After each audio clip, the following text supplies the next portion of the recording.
Ramzan special ৩টা item করে দেখাবো। খুবই বেশি সহজ, মজাদার আর সঙ্গে থাকবে ছোট, ছোট অনেকগুলো টিপস যেগুলো ফলো করে বানালে রেস্টুরেন্টের মতো স্বাদ ঘরেই পেয়ে যাবেন। আর আমি আজকে ৩টা আইটেম করে দেখাচ্ছি। ঝরঝরে ফ্রাইড রাইস, সঙ্গে চিকেন কাবাব ও চিকেন বল। আমি খুব সহজভাবে শেয়ার করার চেষ্টা করেছি। আশা করব ভালো লাগবে। প্রথমে বানিয়ে নিব বাসমতি চালের ঝরঝরে ফ্রাইড রাইস। এর জন্য নিয়ে নিলাম প্রথমে একটা বড় পাতিলে পানি। আর পানির মধ্যে ১ চা চামচ পরিমাণে তেল দিয়ে দিয়েছিলাম। এখন পানিটা গরম হয়ে গেছে। আমি এই পর্যায়ে আধা কেজি বাসমতি চাল এখানে দিয়ে দিচ্ছি। বাসমতি চালটা আগেই সুন্দরভাবে ধুয়ে পরিষ্কার করে আধা ঘন্টার জন্য ভিজিয়ে রেখেছিলাম। সবসময় এই জিনিসগুলো ফলো করে রান্নাটা করবেন, তাহলে দেখবেন একটা চালও ভেঙে চুরে যাচ্ছে না, সবগুলো আস্ত আস্ত রয়েছে আর একটা আরেকটার সঙ্গে একদম লাগবে না। আচ্ছা, যে কোনো কিছুর সাহায্যে একটু নেড়ে দিতে হবে আর তারপর অপেক্ষা করব এরকম বলক চলে আসার।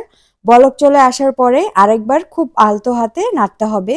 এই কাজটা করলে সব দিক থেকে ভাতটা একরকমভাবে সেদ্ধ হয়। আর এখন একটা লেবুর পিস নিয়ে নিব। এখন খুব সুন্দরভাবে রসটাকে চিপে এখানে দিয়ে দিতে হবে। এই কাজটা করার অবশ্যই চেষ্টা করবেন আর হাতের কাছে লেবু না থাকলে আপনারা ভিনেগারও ব্যবহার করতে পারবেন। এ পর্যায়ে একটা ভাত নিয়ে চেক করে দেখছি।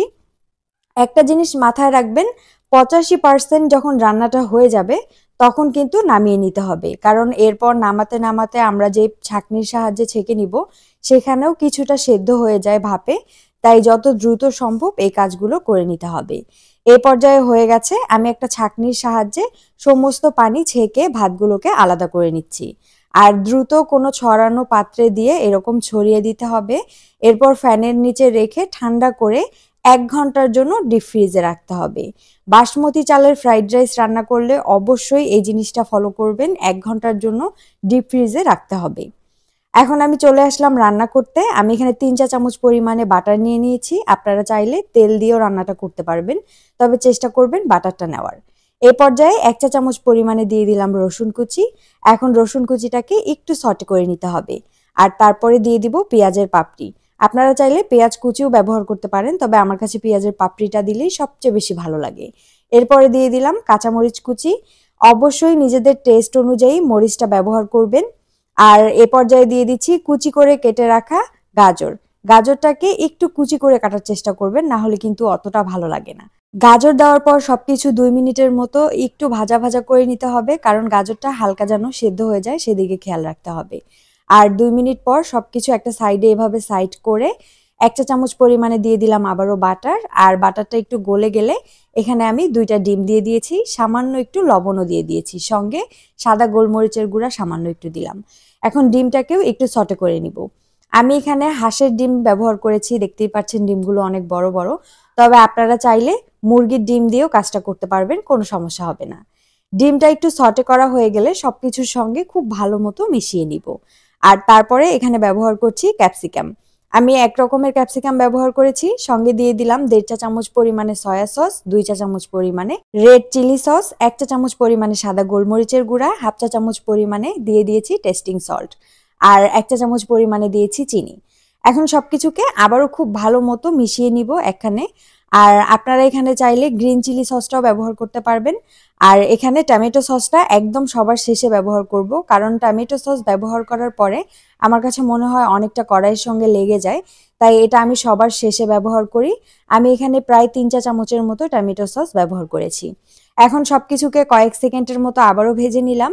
আর ডিপ ফ্রিজে রাখা ভাতটা নামিয়ে নিয়ে চলে আসলাম। এখন প্রথমে আমি অর্ধেকটা ভাত দিয়ে দিব, এভাবে ছড়িয়ে ছড়িয়ে দিবেন। আর তারপরে সবকিছুর সঙ্গে মিশিয়ে নিব। একবার মেশানো হয়ে গেলে বাকি অর্ধেকটা ভাতও এখানে দিয়ে দিব। আপনারাও সেম একই কাজটা করবেন, কারণ একসঙ্গে সবগুলো ভাত দিয়ে দিলে তখন নাড়াচাড়া করার ফলে সবগুলো ভেঙে যায় আর অতিরিক্ত নাড়তে হয়, না হলে সবকিছুর সঙ্গে মিশতে চায় না। আচ্ছা, বাকি ভাতটুকু আমি দিয়ে দিচ্ছি। আমি কিন্তু এখানে টেস্টিং সল্ট ব্যবহার করেছি। সব রেস্টুরেন্টে টেস্টিং সল্ট ব্যবহার করে, তবে আপনারা যদি হেলদিভাবে খেতে চান সেক্ষেত্রে টেস্টিং সল্ট না ব্যবহার করলেও চলবে। আর ১ চা চামচ পরিমাণে চিনি দেওয়া হয়েছে যাতে সবকিছুর ব্যালেন্সটা ঠিক থাকে, এর জন্য। অনেক রকম সস ব্যবহার করা হয়েছে, তাই সব শেষে লবণটা টেস্ট করে তারপরে দিতে হবে। অবশ্যই ঝাল আর লবণ নিজেদের টেস্ট অনুযায়ী ব্যবহার করবেন। এখন ১ থেকে ২ মিনিটের মতো সবকিছুকে আমি খুব ভালো মতো মিলিয়ে নিব। আর এ পর্যায়ে চুলার আঁচটা কিন্তু মিডিয়াম টু হাই থাকবে। আর সব শেষে আমি দিয়ে দিচ্ছি পেঁয়াজ কুলি পাতা কুচি। আমি একটু ছোট করে কুচি করে নিয়েছি, চাইলে এগুলো বড় বড় করেও কুচি করে দেওয়া যায়, কোনো সমস্যা নেই। আপনারা নিজেদের পছন্দ অনুযায়ী দিয়ে দিতে পারবেন। এখন আবারও সবকিছুকে 1 থেকে 1.5 মিনিটের মতো মিশিয়ে নিব, আর তারপরে নামিয়ে নিলেই রেডি হয়ে যাবে। দেখতেই পারলেন কত বেশি সহজ উপায়ে কত মজাদার ফ্রাইড রাইস বাড়িতেই রান্না করা যায়। আর এটা কাউকে খেতে দিলে সে বিশ্বাসই করতে পারবে না যে এটা বাসায় রান্না করা, কারণ এতটাই ঝরঝরে, এতটাই মজাদার, একদম রেস্টুরেন্টের মতো। এই পর্যায়ে আমি একটা বড় ট্রেতে নামিয়ে নিচ্ছি। আর এরকম আধা কেজি চালের ফ্রাইড রাইস রান্না করে আপনারা 5 থেকে 6 জন মানুষ অনায়াসে খেতে পারবেন। আশা করব ফ্রাইড রাইসের রেসিপিটা আপনাদের সবার কাছে ভালো লেগেছে। এই পর্যায়ে বানিয়ে দেখাবো চিকেন কাবাবগুলো। আর আমি এখানে নিয়ে নিয়েছি মুরগির হাড় ছাড়ানো বুকের মাংস। অবশ্যই হাড় ছাড়া মাংস লাগবে, আর বুকের মাংসটা নেওয়ার চেষ্টা করবেন, তাহলে বানাতে অনেকটা সুবিধা হয়। মাংসগুলোকে আমি একটু ছোট করে কেটে নিচ্ছি যাতে এগুলো কিমা করতে সুবিধা হয়, আর আমি ব্লেন্ডারে কিমা করে নিব। আমি এখানে আধা কেজি পরিমাণে মুরগির মাংস নিয়ে নিয়েছি। সবগুলো মাংসকে একটু ছোট করে কেটে নিচ্ছি। সবগুলো মাংস কাটা হয়ে গেলে একটা ব্লেন্ডারের জারে নিয়ে নিলাম, আর এখানে নিয়ে নিয়েছি পাউরুটি। হাতের কাছে বড় স্লাইস করা সেই পাউরুটিগুলো আমি পাইনি, তাই এরকম একটা পাউরুটি বড় সাইজের নিয়ে নিয়েছি। তবে আপনাদের হাতের কাছে যদি স্লাইস করা পাউরুটিগুলো থাকে, সেক্ষেত্রে 4 পিস নিয়ে নিলেই হবে। পাউরুটিটাকে একটু ছিঁড়ে ছিঁড়ে দিয়ে দিচ্ছি যাতে ব্লেন্ড করতে সুবিধা হয়, আর ব্লেন্ডারের জারে দিয়ে সবকিছু একখানে খুব ভালো মতো কিমা করে নিলাম। এখন এই কিমার মধ্যে দিয়ে দিব 1 চা চামচ পরিমাণে লবণ। আপনারা নিজেদের টেস্ট অনুযায়ী লবণটা ব্যবহার করতে পারবেন। এরপর দিয়ে দিচ্ছি সাদা গোলমরিচের গুঁড়া 1 চা চামচ পরিমাণে। তবে হাতের কাছে কালো গোলমরিচ থাকলে সেটাও ব্যবহার করতে পারবেন। দিয়ে দিচ্ছি চিলি ফ্লেক্স 1 চা চামচ পরিমাণে। আমি আজকে আদা রসুনের গুঁড়াটা ব্যবহার করব, তবে আপনারা চাইলে আদা রসুন বাটাটাও ব্যবহার করতে পারবেন। 1 চা চামচ পরিমাণে আদা গুঁড়া আর 1.5 চা চামচ পরিমাণে রসুন গুঁড়া দিয়ে দিয়েছি। সঙ্গে 3 চা চামচ পরিমাণে দিয়ে দিলাম সয়া সস। এখন সবকিছুকে খুব ভালো মতো মিশিয়ে নিব। 2 থেকে 3 মিনিট মাখিয়ে নিতে হবে যাতে সবকিছু একখানে খুব ভালো মতো মিশে যায়। এ পর্যায়ে মাখানো হয়ে গেছে, আমি একটা সাইডে রেখে দিচ্ছি, আর একটা বড় ট্রে নিয়ে নিলাম। হাতের মধ্যে সামান্য একটু তেল নিয়ে পুরো ট্রেটার মধ্যে খুব ভালো মতো ব্রাশ করে দিব। এতে করে যখন আমরা চিকেনটাকে সেট করব তখন উঠাতে অনেক বেশি সুবিধা হয়। এখন মাখিয়ে রাখা চিকেনটা এভাবে করে আমি খুব ভালো মতো প্রেস করে করে নিচের দিকে সমান করে দিব। আর একটা জিনিস খেয়াল করবেন যাতে কোনো দিকে কম অথবা কোনো দিকে বেশি হয়ে না যায়। এমনভাবে ছড়িয়ে দিতে হবে যাতে অতিরিক্ত মোটা অথবা অতিরিক্ত পাতলা না হয়। খুব ভালো মতো চারিদিকে ছড়িয়ে দেওয়া হয়ে গেলে একটা ছুরি নিয়ে নিব, আর ছুরির সাহায্যে একটা মাছের মতো করে শেপ দিয়ে দিব। এতে করে দেখতে কিন্তু অনেক বেশি ভালো লাগে। প্রথমে একটা মাছের শেপ দিয়ে দিলাম, আর যে এক্সট্রা চারিদিকে চিকেন কিমাটা রয়ে গিয়েছিল সেটাকে উঠিয়ে নিলাম। এখন হাতের সাহায্যে আরেকটু ঠিকঠাক করে দিচ্ছি নিজের মনের মতো করে, আর মাছের যে লেজটা আছে সেটাকে আরেকবার একটুখানি চিকেন কিমা নিয়ে একই রকম ভাবে প্রেস করে তারপরে শেপ দিয়ে দিব। দেখুন তো, দেখতে অনেকটা মাছের মতো লাগছে না? আমি এই জিনিসটা রেস্টুরেন্টে খেয়েছিলাম, তাই ভাবলাম বাসায় সেম রেসিপিতে আপনাদের সঙ্গেও শেয়ার করি। যারা প্রথমবার করবেন, একদম রান্নার বিষয়ে কোনো আইডিয়া নেই, তারা চাইলে একটু ছোট করে বানিয়ে নিতে পারবেন, কারণ অনেক সময় এরকম বড় করে কিছু বানাতে গেলে অনেকের ক্ষেত্রেই নষ্ট হয়ে যায়। এখন যেটা করব, একটা ছুরির সাহায্যে এরকম লম্বা লম্বা করে কেটে নিব, কারণ এত বড় মাছটাকে একসঙ্গে ব্রেড ক্রাম্ব দিয়ে কোট করে তারপর ভাজা সম্ভব না। তাই এরকম ছোট ছোট পিস করে এগুলোকে ভেজে নিতে হবে। খুব সুন্দরভাবে কাটা হয়ে গেলে 1 ঘন্টার জন্য ডিপ ফ্রিজে রেখে দিব। 1 ঘন্টা পর একটু শক্ত হয়ে গেছে। এই পর্যায়ে নিজের মনের মতো করে এগুলোকে কোট করে নিতে পারবো। এই কাজটা অবশ্যই করবেন। যদি আপনি ডিপ ফ্রিজে না রাখেন তাহলে কিন্তু অনেক সমস্যা হয়ে যায়। অনেক ক্ষেত্রে এগুলো ভেঙেও যায়। তাই এই কাজটা অবশ্যই করবেন। এরপর 2 টা ডিমের মধ্যে সামান্য একটু সাদা গোলমরিচের গুঁড়া আর সামান্য একটু লবণ দিয়ে খুব ভালো মতো ফেটিয়ে নিলাম। এখন মাছের একটা টুকরা নিয়ে নিব, মানে প্রত্যেকটা পিস আমি এভাবে আলাদা আলাদা করে কোট করে নিব। তারপর ডিমের মধ্যে দিয়ে উল্টে পাল্টে খুব সুন্দরভাবে ডিমটাকে লাগিয়ে নিলাম। এরপর দিয়ে দিলাম ব্রেড ক্রামের উপর, আর তারপরে হাত দিয়ে সুন্দরভাবে চেপে চেপে ব্রেড ক্রাম দিয়ে কোট করে নিব। আপনারা চাইলে এই কাজটা একবারও করতে পারবেন, তবে আমি একবার করব না, 2 বার করে নিব। এতে করে আরো অনেক বেশি ভালো হয়, ক্রিস্পি হয় উপর দিক থেকে, আর একটু বেশি সময় নিয়ে ভাজা যায়।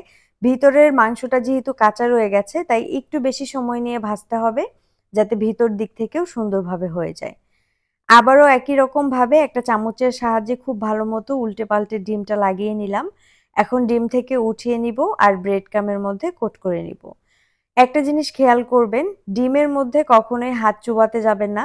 তাহলে যখন ব্রেড ক্রাম্ব দিয়ে আপনি কাজটা করবেন তখন আপনার পুরো হাতে ব্রেড ক্রাম্বটা লেগে যাবে। আর কাজটাও করতে অনেক বেশি বিরক্ত লাগে। তাই ডিমটা কখনোই হাতে লাগানোর চেষ্টা করবেন না। আচ্ছা, আগে থেকে তেল গরম করে রেখেছিলাম। গরম তেলের মধ্যে একটা একটা করে দিয়ে দিচ্ছি। তেলটাকে অবশ্যই একটু ভালো মতো গরম করে নিবেন। তারপরে চুলার আঁচটাকে মিডিয়ামে রাখতে হবে, না হলে কিন্তু উপর দিকটা খুব তাড়াতাড়ি রং চলে আসবে আর ভিতর দিক থেকে হবে না। চুলার আঁচটাকে মিডিয়ামে রেখে 7 থেকে 8 মিনিট সময় নিয়ে এক এক ব্যাচ চিকেন আমি ভেজে নিব। আর সবগুলো চিকেনকেই একরকমভাবে রেডি করে নিতে হবে, তাই আমি আর আলাদা করে দেখালাম না, একটাই দেখিয়ে দিয়েছি। আশা করব আপনাদের বুঝতে সমস্যা হবে না। এ পর্যায়ে যেটা আমি প্রথমেই দিয়েছিলাম সেটাকে আগে উঠিয়ে নিব আর একটু পরপর এভাবে উল্টে পাল্টে দিবেন, যাতে করে সব দিক থেকেই সমানভাবে হতে পারে। যেই চিকেনের টুকরাটা আপনি সবার প্রথমে দিয়েছেন সেটা একটু খেয়াল রাখবেন যে কোনটা আগে দিয়েছিলেন, কারণ সেটা কিন্তু সবার আগে হয়ে যাবে। এভাবে করে সবগুলোকে ভেজে নিতে হবে। তো এই চিকেনের পিসটা সবার আগে দিয়েছিলাম, আমি উঠিয়ে নিলাম। এরকম একটা একটা করে সবগুলোকে ভেজে উঠিয়ে নিচ্ছি। এরপর আগে থেকে রেডি করে রাখা ফ্রাইড রাইসের ট্রের উপরে মাছের শেপ দিয়ে আরেকবার সাজিয়ে নিলাম। দেখুন তো, দেখতেই কতটা ভালো লাগছে। খেতে কিন্তু অসম্ভব মজা হয়েছিল। এরকম একটা প্লেটার বানিয়ে নিলে ইফতারের সময় অন্য কিছুই লাগবে না। চাইলে ঈদের সময় বাড়িতে আসা নানা রকম মেহমানের সামনেও এটা রাখতে পারেন, দারুণ হবে। আমি একটা চিকেন ভেঙে দেখাচ্ছি, দেখুন ভিতর দিক থেকে কতটা পারফেক্ট ভাবে হয়ে গেছে। আশা করব এই রেসিপিটা আপনাদের কাছে ভালো লাগবে। আর আমি এটার সঙ্গে খাওয়ার জন্য আলাদা করে একটু সবজি করেছিলাম। আপনাদের যদি রেসিপি লাগে আমার চ্যানেলে আগে থেকে দেওয়া আছে, দেখে নেবেন। এই পর্যায়ে বানিয়ে নিব চিকেন বল। আর এই চিকেন বলগুলো বানাবো আমি বেঁচে যাওয়া সেই চিকেনের কিমাগুলো দিয়ে।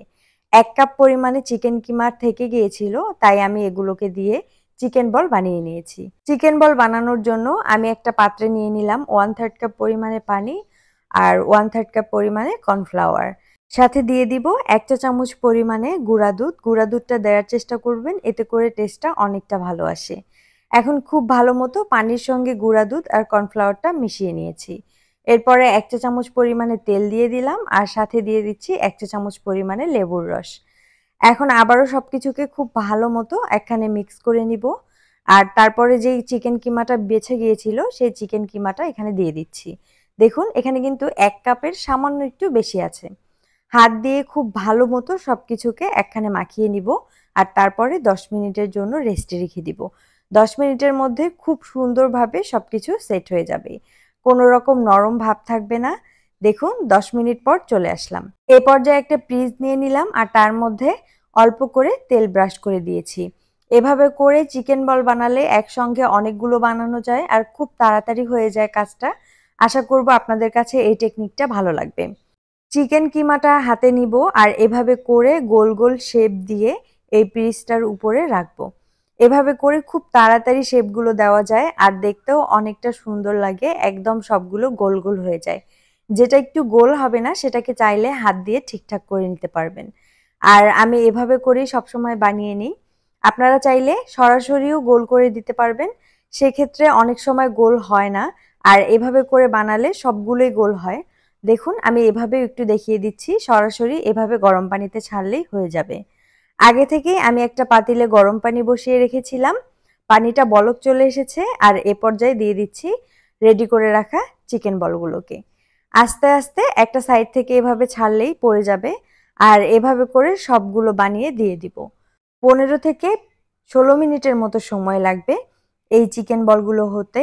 আর চুলার আঁচটাকে মিডিয়ামে রেখে সবগুলো চিকেন বল আমি সেদ্ধ করে নিব। একটা জিনিস খেয়াল রাখবেন, যখন দেখবেন যে চিকেন বলগুলো সেদ্ধ হয়ে গেছে তখন এরকম নিচের দিকে থাকবে না, সবগুলো উপর দিকে ভেসে বেড়াবে।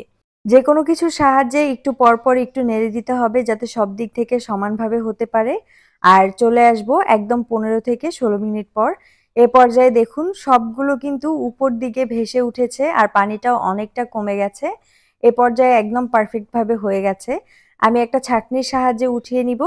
এতে করে এক্সট্রা পানিটা একদম ঝরে যাবে আর খুব তাড়াতাড়ি গরম ভাবটাও বেরিয়ে যায়। দেখুন এ পর্যায়ে কিন্তু খুব সুন্দরভাবে হয়ে গেছে। আমি উঠিয়ে নিলাম। এখন একটু ঠান্ডা করে নিব যাতে ধরতে পারি হাত দিয়ে। আর তারপর আপনাদের সঙ্গে একটু শেয়ার করছি এটা কতটা বেশি পারফেক্ট হয়েছে। একটা ছুরির সাহায্যে একটু কেটে দেখাচ্ছি। এ পর্যায়েও চাইলে খেতে পারবেন, চাইলে সংরক্ষণও করতে পারবেন এয়ারটাইট বক্সে করে। আবার চাইলে এভাবে বাটার দিয়ে ভেজে সঙ্গে সঙ্গে খেয়ে নিতে পারবেন। সামান্য একটু বাটার গরম করে নিলাম আর তারপরে সবগুলো চিকেন বল দিয়ে হালকা লালচে করে ভেজে নিব। এভাবে করে খেতে কিন্তু সবথেকে বেশি মজা লাগে। আপনারা অবশ্যই বাসায় ট্রাই করবেন। আর ৩ থেকে ৪ মিনিটের মতো ভাজলেই হয়ে যাবে। যখন উপর দিকে এরকম একটু লালচে হয়ে আসবে তখন এগুলোকে নামিয়ে নিতে হবে। তারপর শাসলিকের যে কাঠিগুলো থাকে সেগুলোর মধ্যে একটা একটা করে গেঁথে নিব। এভাবে করে শাসলিকের কাঠিতে কিন্তু গেঁথে রেস্টুরেন্টগুলোতে দেওয়া হয়, তাই এভাবে করে বাড়িতে সাজিয়ে নিলে একটু অন্যরকম লাগে, তাই না? এখন সসের সঙ্গে এটাকে এনজয় করার পালা। আশা করব রেসিপি আপনাদের কাছে ভালো লাগবে। যদি ভালো লাগে তাহলে অবশ্যই বাসায় ট্রাই করবেন আর একটা লাইক দিয়ে যেতে ভুলবেন না। আজকের মতো এই পর্যন্তই। সবাই ভালো থাকবেন, সুস্থ থাকবেন। আল্লাহ হাফেজ। আসসালামু আলাইকুম।